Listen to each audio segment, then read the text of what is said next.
दर्शकगण, श्रोतागण, भाई और बहनों, मातृशक्ति को नमन। विशेष चित्त समाधि देने वाला और अच्छे अच्छे संस्कार देने वाला सभी वर्ग के लोगों को, बच्चों को, युवाओं को, महिलाओं को और सीनियर सिटीजन्स को, सबको अच्छे अच्छे संस्कार देने वाला और व्यक्तित्व विकास की बातें बताने वाला, लाइफ स्टाइल के बारे में और हमारा जीवन किस तरीके से सर्वांगीण रूप से अच्छा बढ़े, होलिस्टिक रूप से जो हम प्रगति की ओर बढ़े और हमारे जीवन के अंदर शांति मिले, सुख मिले, आनंद मिले, इस तरह के सारे टिप्स बताने वाला, सूत्र बताने वाला कार्यक्रम में आपका हार्दिक स्वागत है, अभिनंदन है, सत्कार है। कार्यक्रम हम नए नए विषयों के साथ में प्रतिदिन प्रवेश होते हैं और प्रतिदिन नया विषय बताया जाता है।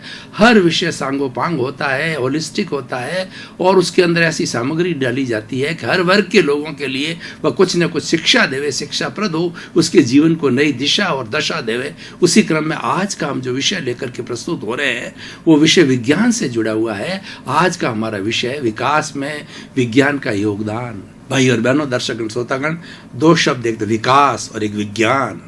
हम दोनों को अलग अलग, दोनों दिशाओं को अलग अलग सबसे पहले व्याख्यायित करेंगे और किस तरीके से एक दूसरे से ये योगदान देते हैं और एक दूसरे के साथ में ये मिलकर के और ये जो है विकास करते हैं। तो सबसे पहले हम बात करते हैं विज्ञान की। भाई और बहनों, दर्शकगण, श्रोतागण, विज्ञान का अर्थ होता है किसी भी ज्ञान के व्यवस्थित, सिस्टमेटिक उसकी व्याख्या करने को, उसको जानने को, उसको प्रतिपादित करने को विज्ञान कहा जाता है। व्यवस्थित रूप से किसी ज्ञान को जो है प्रदर्शित करना है वो विज्ञान कहलाता है। और विज्ञान का युग है आज का। तो विज्ञान के युग के अंदर जो आजकल नई नई आविष्कार हुए हैं और ख़ास तौर से हमारा जो वेस्टर्न सिविलाइजेशन है वो प्रारंभ से विज्ञान की ओर अग्रसित रहे हैं। इसीलिए विदेशी लोगों ने बहुत ज़्यादा विज्ञान के संबंधी जो आविष्कार किए। और विज्ञान जो कार्य करता है वो मैटर पे कार्य करता है, वो पुद्गल पर कार्य करता है, वो जड़ पदार्थ पर कार्य करता है। इसीलिए उनका जो क्षेत्र है, उनकी जो लेबोरेटरी है वो पुद्गल से जुड़ी हुई है, विज्ञान से जुड़ी हुई है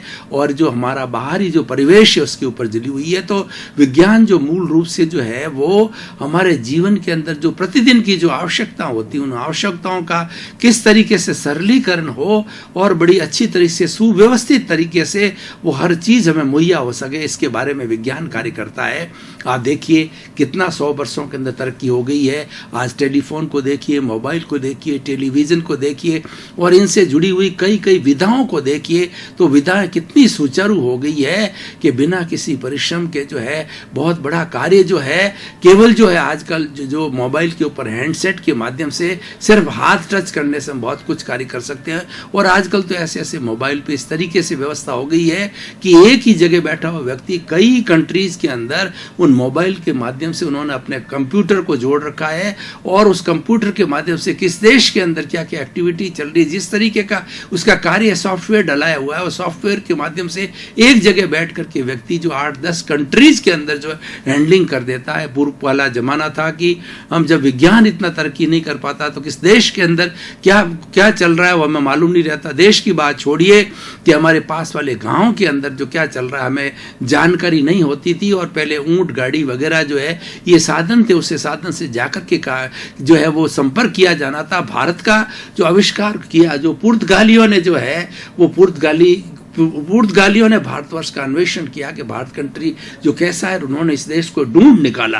तो उस तरीके से पुरानी इतनी पद्धति थी, नई पद्धति तो ऐसी हो गई है कि सारा जो हमारे जो है वो ऊपर सैटेलाइट से जुड़ गया। यानी सैटेलाइट एक ऐसी विधा हो गई है, उस सैटेलाइट के अंदर जितने भी वर्ल्ड के 210 कंट्री और 7 अरब के लोग हैं उन सबको हर कंट्री का अपना अपना कोड दिया हुआ है। उस कोड के अंदर जाकर के और वो वाइब्रेशंस के माध्यम से जो है बिना किसी तार की सहायता से वो कोड के माध्यम से सारा जो ये इंफॉर्मेशन टेक्नोलॉजी की चीज है वो उससे जुड़ी हुई है। यानी एक सैटेलाइट्स के माध्यम से पूरा विश्व जुड़ा हुआ है। इसीलिए हम कहते हैं कि आज जो है वो इसे आज के युग के अंदर जो कि प्राइवेटाइजेशन, लिबरलाइजेशन और जो है ये लिबरलाइजेशन का युग है, प्राइवेटाइजेशन का है।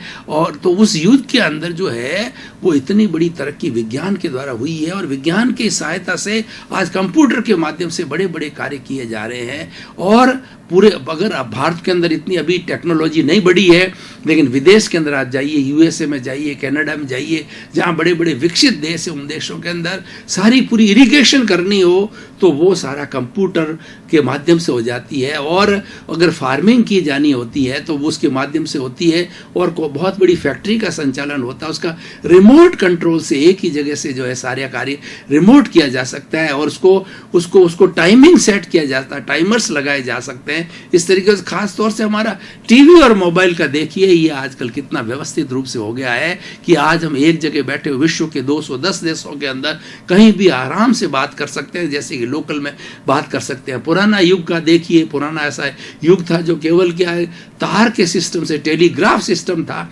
टेलीग्राफ के सिस्टम से काम चलता था, और वो बहुत धीमी गति से चलता था, और एक एक गांव में, एक एक शहर के अंदर एक ही टेलीफोन हुआ करता। उस टेलीफोन के ऊपर लोग जो लाइन लगा करके बैठे थे, जिसका नंबर घंटों घंटों तक, हमें अगर किसी भी परिजन से बात करनी होती तो हम घंटों घंटों पर तक वहाँ इंतजार करते रहते थे, बैठे रहते थे कब हमारा नंबर है, अगर बात होगी। ये तो क्षेत्र हो गया खाली टेलीफोन का। इसके अलावा बैंकिंग सिस्टम को देखिए आप, फैक्ट्री के सिस्टम को देखिए आप, जो है ट्रेडिंग के सिस्टम को देखिए, और सारी हमारी शिक्षा के क्षेत्र को देखिए, और सबसे बड़ा मेडिकल क्षेत्र को देखिए आप, तो कितना बड़ा विकास हुआ है। पहले व्यक्ति को जो इन्वेस्टिगेशंस होते हैं, ये सारी विज्ञान के, मेडिकल साइंस ने जितनी तरक्की की है सारी विज्ञान के माध्यम से की है। पहले लोगों को हार्ट अटैक हो जाता था, लोगों को मालूम ही नहीं पड़ता था कि बीमारी क्या हुई। आजकल हर हमारे शरीर के हर अंग का डिटेल इन्वेस्टिगेशन जो है लेबोरेटरी के माध्यम से, टेस्टिंग के माध्यम से हो सकता है। ये सारे साधन विज्ञान के। अब विकास की हम बात करते हैं, विकास का अर्थ होता है कि हमारी जो भौतिक लाइफ है वो किस तरीके से आराम से हो, व्यवस्थित हो, और सुव्यवस्थित से हम पूरे समाज के अंदर, देश के अंदर और पूरे विश्व के अंदर आराम से भ्रमण करके और एक दूसरे से मिल करके अपना जो कार्य है वो संचालित कर सकते हैं। जिस जिस व्यक्ति का जो कार्य हो वो उस कार्य को आगे बढ़ा करके कर सके। आज हम डेवलपमेंट की बात करें तो हमारे देखिए रोटी, कपड़ा, मकान, शिक्षा और चिकित्सा, ये मुख्य हमारी बेसिक फैसिलिटी होगी। इसके अंदर आज कितना बड़ा विकास हुआ है। हम अपनी भोजन की बात करें तो भोजन को पकाने कितने कितने साधन हमारे पास में आ गए, और भोजन किस तरीके से बनाया जाता है। आप इरिगेशन को देखिए, आप जो है वो एग्रीकल्चर को देखिए, एग्रीकल्चर जो है कितनी बड़ी एडवांस हो गई है, और किस तरीके से बीजों को जो अच्छी क्वालिटी के बीज जो है वो पैदा किए जाते हैं, और एक ही जगह पर जहाँ पर 12 महीने में एक फसल ली जाती थी, आजकल वहाँ पर 3-3, 4-4 फसलें ली जा चुकी है। ये सब विज्ञान का खेल है, विज्ञान की तरक्की, और इसको हम विकास कह सकते हैं। आज हमारे रोजमर्रा की जिंदगी का देखिए, ट्रांसपोर्ट की बात करें तो हमारा पहले देखिए ऊंट गाड़ी, बैलगाड़ी, यही साधन हुआ करते थे। उसके बाद के अंदर आज देखिए 2 wheeler, 4 wheeler, helicopter, engine, railway का, और कितना बड़ा नेटवर्क बन गया। हिंदुस्तान का जो हमारा नेटवर्क है, 125 करोड़ लोगों की आबादी का ये नेटवर्क विश्व का सबसे बड़ा नेटवर्क है, और लगभग 50-60 करोड़ लोग जो है प्रतिवर्ष जो है वो रेलवे के अंदर जो यात्रा करते हैं। ये बहुत बड़ा जो है एक तंत्र है, और ये तंत्र क्यों हो पाया कि ये विकास के कारण हुआ है, और इस तंत्र का इतना विकास को हम डेवलपमेंट कह सकते हैं। आज एयरक्राफ्ट का देखिए कि व्यक्ति बैठा बैठा भारतवर्ष के अंदर 2-3 घंटे के अंदर कहीं भी पहुंच सकता है, और विश्व के किसी भी कोने में 12-16 घंटे के अंदर व्यक्ति बैठ करके जा सकता है। ये सारा डेवलपमेंट हुआ है, विकास हुआ है। शिक्षा के क्षेत्र में देखिए कि पहले स्थिति ये थी कि व्यक्ति को अगर किसी एक पेज को अगर मान लो उसको हूबहू लिखना होता तो अपने हाथ से लिखता था, और हाथ से लिख करके, लेकिन आजकल फोटोकॉपी की कितनी व्यवस्था हो गई है, और कितना बड़ा विकास हुआ सकता है। ये इमेजिनेबल नहीं है, ये तो हमारे बियॉन्ड जो इमेजिनेशन के बाहर है, और विज्ञान तरक्की करता ही जा रहा है। इन सब का कारण क्या है कि आज विज्ञान के नए नए प्रयोग किए जा रहे हैं, नए नए आविष्कार किए जा रहे हैं। उस आविष्कार से जो है, जो हमारा सिस्टम है उसके अंदर प्रतिदिन इम्प्रूवमेंट हो रहा है, वो हमें विकास की ओर ले जाता है। हम विकास की बात करें तो देखिए हमारा जीवन कितना सरल हो गया है। पहले व्यक्ति का जीवन कितना कठिन था, कितना परिश्रम करना पड़ता था, व्यक्ति को सब कुछ अपने हाथ से करना पड़ता था, और सब कुछ अपने शरीर के माध्यम से करना पड़ता था। लेकिन आजकल के व्यक्ति को सबसे ज़्यादा अपनी मानसिक अवस्था को उपयोग लिया करना पड़ता है, और उसके साथ साथ के अंदर जो है हमारा शरीर का जो योगदान बहुत कम हो गया है, बल्कि जो दिमाग का योगदान, हमारी इंटेलेक्चुअल का योगदान, हमारी बुद्धि का योगदान, हमारी विजडम का योगदान है, बहुत ज़्यादा बढ़ गया। भाई और बहनों, दर्शकगण, श्रोतागण, इस प्रकार हम कह सकते हैं कि आज के विकास के अंदर विज्ञान का बहुत बड़ा योगदान है। इसके अंदर कोई दो राय नहीं। और वो इतना एडवांस्ड जो है वो आज हमारा डेवलपमेंट हुआ है विज्ञान की वजह से, वो उसके अंदर कोई दो राय नहीं है। परंतु हर वस्तु के अंदर, हर चीज के अंदर अच्छाई होती है, बुराई होता है, हम इसको डेवलपमेंट भी कहते हैं। लेकिन इस डेवलपमेंट के सहारे जो हमें नुकसान किए हुए हैं वो भी हमें किसी भी चीज की समीक्षा की जानी चाहिए। समीक्षा अच्छाई और बुराई दोनों एंगल से की जाती है, नफा नुकसान से की जाती है, उसकी भलाई से और बुराई से की जा सकती है। इसीलिए हम इसकी अच्छाई और बुराई, मेरिट और डीमेरिट दोनों बातों के ऊपर जो हम समीक्षा करेंगे। हमने मेरिट की बात तो बहुत ज्यादा कर दी, अब हम डीमेरिट की बात करते हैं कि विज्ञान की इसकी तरक्की से नुकसान क्या हुआ है। देखिए आज टीवी को देखिए, मोबाइल को देखिए, आज जो संस्कृति ये पैदा होगी उससे अपराध बढ़ गए हैं। आज जो है आतंकवाद जो है बढ़ाने वाले यही साधन है, मोबाइल और जो चीजें जो आ गई हैं वो आतंकवाद बढ़ाने वाले हैं। हालांकि ये विज्ञान का दोष नहीं है, इसका उपयोग करने वाले का दोष है, क्योंकि इसका दुरुपयोग करके और वो बुराई चीज में जा रहे हैं। आज जितने जितने भी अपराध बढ़े हैं, जितनी जितनी हिंसा बढ़ रही है और उसके साथ साथ में जितना मिलावट का कार्य हो रहा है और वो सारा उन सब के अंदर वैज्ञानिक साधनों का उपयोग किया जा रहा है। आज देखिए इतने बड़े बड़े हैकर्स हो गए, हमारे वेबसाइट से, हमारे ईमेल है और हमारे बैंक के अकाउंट है, जब ऑनलाइन हम कार्य करते हैं तो लाखों करोड़ों रुपए जो हैकर्स है उसको उड़ा ले जाते हैं, तो क्योंकि वो पासवर्ड को चुरा लेते हैं। और इस तरीके से हम देखते हैं तो विज्ञान की तरक्की के साथ साथ में इसके बैड एलिमेंट्स भी बहुत पैदा हो गए हैं, जो कि है जो इसका जो है वो दुरुपयोग करते हैं और इसका विघटन करते हैं और इससे नुकसान पहुंचाते हैं। भाई और बहनों, दर्शकगण, श्रोतागण, और भी हम जो है दुरुपयोग की बात करें या हमारे नुकसान की बात करें तो स्वास्थ्य की बात करें तो स्वास्थ्य देखिए कितना गिर गया। पहले मनुष्य कितना परिश्रम करता था, परिश्रम करने से उसकी शारीरिक जो है अवस्था अच्छी रहती, वो बीमार कम पड़ता था। आज देखिए कि जितनी मेडिकल साइंस ने प्रोग्रेस की है और मेडिकल साइंस ने जितनी जितनी नई दवाइयों को निकालते उससे ज़्यादा बीमारियों का ग्राफ देखें, दवाई और ट्रीटमेंट का ग्राफ से जो दवाइयों का ग्राफ जो बहुत ऊंचा हो रहा है, तो डाल हम पात यानी बीमारी और जो है दवाई के बीच के अंदर कॉम्पिटिशन चल रहा है और ये बीमारी जो है विजित हो रही, इतनी बीमारियां होगी। पहले जमाने के अंदर जब विज्ञान इतनी तरक्की नहीं करता था तब हमारा पर्यावरण शुद्ध था।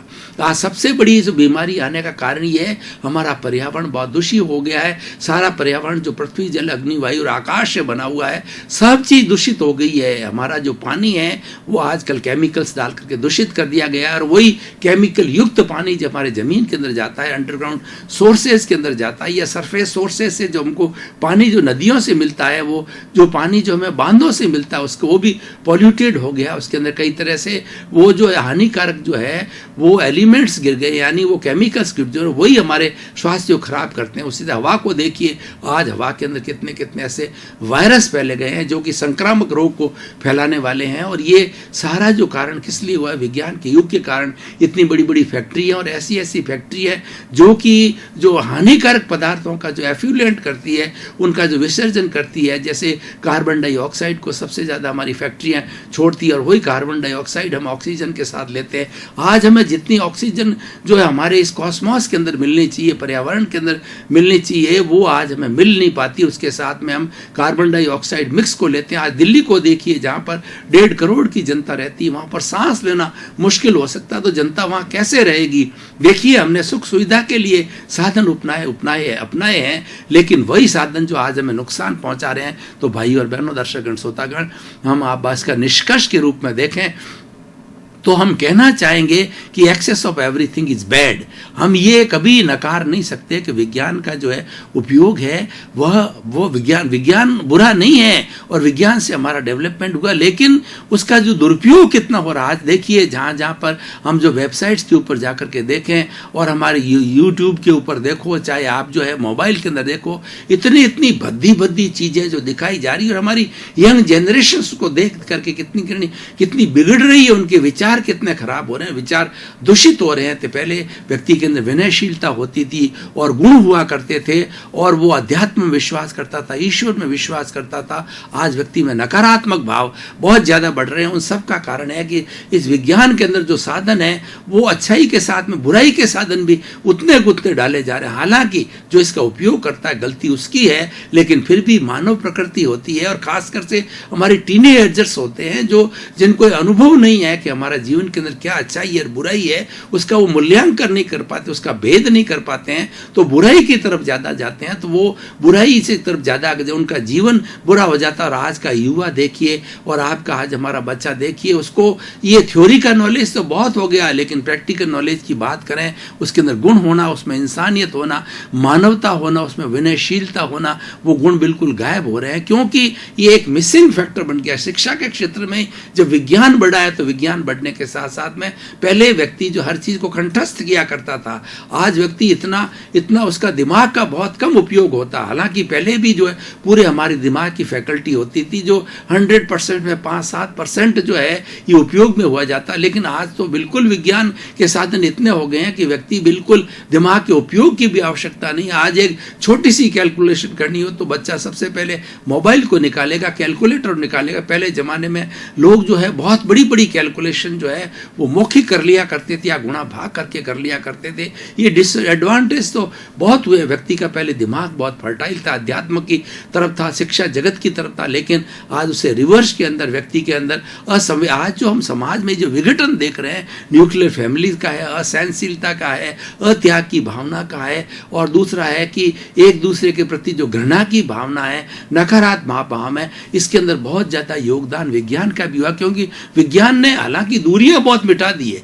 विज्ञान ने पूरे विश्व को जो है एक गांव का शेप दे दिया, एक परिवार का शेप दे दिया है, लेकिन उस परिवार में जो रहने वाले हैं वो कितने एक दूसरे से दूर हो गए हैं, क्योंकि हर व्यक्ति जो है इन भौतिक साधनों के अंदर जुड़ गया, जड़ पदार्थों में जुड़ गया। व्यक्ति जो है चेतन पदार्थ से बात ही नहीं करता, चेतन पदार्थ से संपर्क ही नहीं रखता है, मात्र वो जड़ पदार्थ के संपर्क में आता है और जड़ पदार्थ से इतना जुड़ गया, इतना अटैचमेंट हो गया है कि वो बिल्कुल ही चेतन से, इस तरीके से विज्ञान के साधनों से हमें नुकसान भी बहुत हुआ है।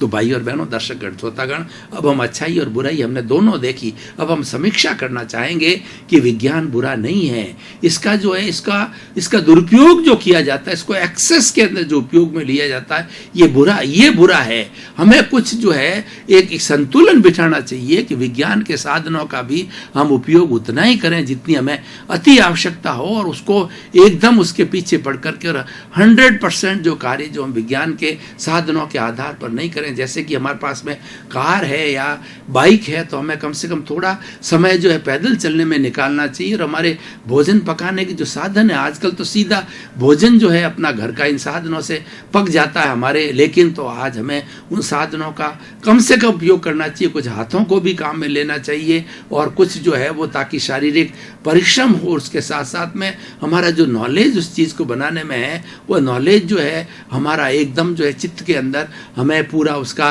पुनरावलोकन होता रहे, उसकी जो है रिवीजन होता रहे। तो भाई और बहनों, दर्शकगण, श्रोतागण, आज का विषय बहुत सुंदर है, समीक्षा का विषय है कि विज्ञान बुरा नहीं है, लेकिन विज्ञान के जो साधनों का एक्सेस यूज किया जाता है, उनका दुरुपयोग किया जाता है, वो बुरा है। और ख़ास तौर से हमारे विज्ञान के साधनों में भी ये देख ला, जो लोग इनपुट देते हैं, चाहे वो इंटरनेट में देते हैं, चाहे वेबसाइट में देते हैं, किसी भी साधन में जो इनपुट देने वाली एजेंसी है, उनको खास तौर से ध्यान रखना चाहिए मॉरलिटी के ऊपर, कि इनपुट के अंदर अच्छी अच्छी बातों को बताया जाए, ताकि हमारा जो चारित्रिक पार्ट है वो उसका हनन नहीं हो, हमारा चरित्र नहीं गिरे। और हम मनुष्य का जब चरित्र गिर जाता है तो सब कुछ बुरा हो जाता है। कहा भी गया है कि if health is lost nothing, if wealth is lost nothing is lost, if health is lost something is lost, and if the character is lost everything is lost. इसीलिए हमारा विज्ञान को भी इस तरीके से प्रयोग किए जाना चाहिए, विज्ञान को भी इस तरह की सामग्री डाली जानी चाहिए कि हमारा करेक्टर वो गिरे नहीं, वो करेक्टर मेंटेन रहे।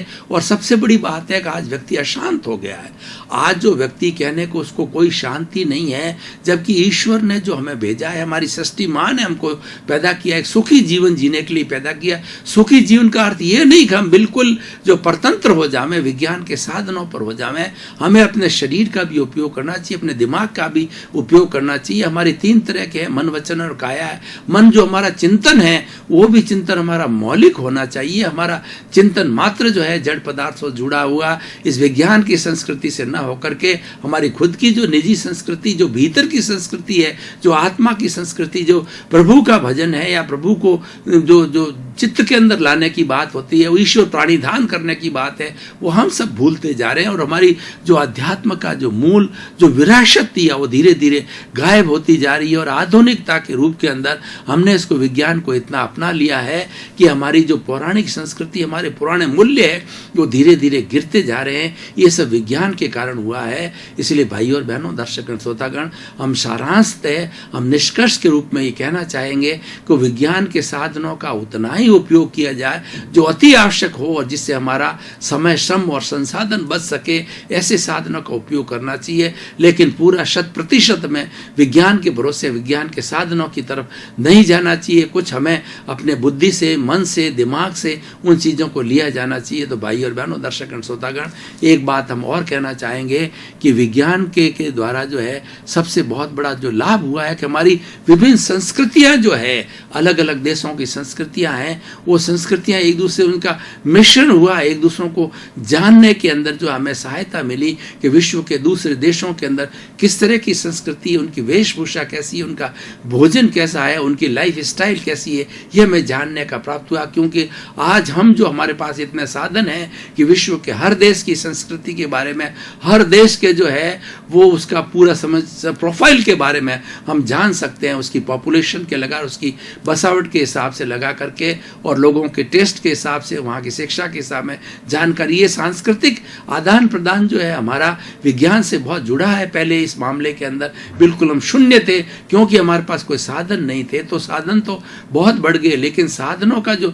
दुरुपयोग है इसको रोका जाना चाहिए। जहाँ उपयोग की बात है, दुरुपयोग चालू हो जाता है। दुरुपयोग भी आजकल इतना हो रहा है कि वो जैसे देखिए, किसी का मर्डर करना हो तो व्यक्ति कहीं बैठा किस तरीके से एटम बम के माध्यम से और कुछ इस तरीके से जहरीली चीजें, जहरीली दवाओं के माध्यम से आदमी जो है किसी का जो है मर्डर कर सकता है, किसी को मार सकता है, पूरे ग्रुप को समाप्त कर सकता है। और आतंकवादी क्या, ये आतंकवाद कहाँ से जन्मा? ये आतंकवाद जब वैज्ञानिक साधनों के कारण जन्मा, क्योंकि उन्होंने उसका दुरुपयोग करा। मैं बार बार ये कहना चाहता हूँ कि विज्ञान बुरा नहीं है, लेकिन इसके साधनों का जो दुरुपयोग हुआ है उससे मानव जाति बहुत ज़्यादा त्रस्त है, अशांत है, और मानव जाति के अंदर कोई सुख नहीं। मनुष्य को ऐसा लग रहा है कि मेरा जीवन सुबह से लेकर शाम तक जो है, या रात्रि तक, मतलब उठने से सोने तक है, बिल्कुल एक फिजिकल हो गया, एक यांत्रिक रूप से हो गया। जबकि हमारा खुद का अपना स्वतंत्र दिमाग है, स्वतंत्र सोच है, स्वतंत्र बुद्धि है, उसका हम उपयोग बिल्कुल नहीं करते जा रहे हैं। दर्शकगण, श्रोतागण, भाई और बहनों,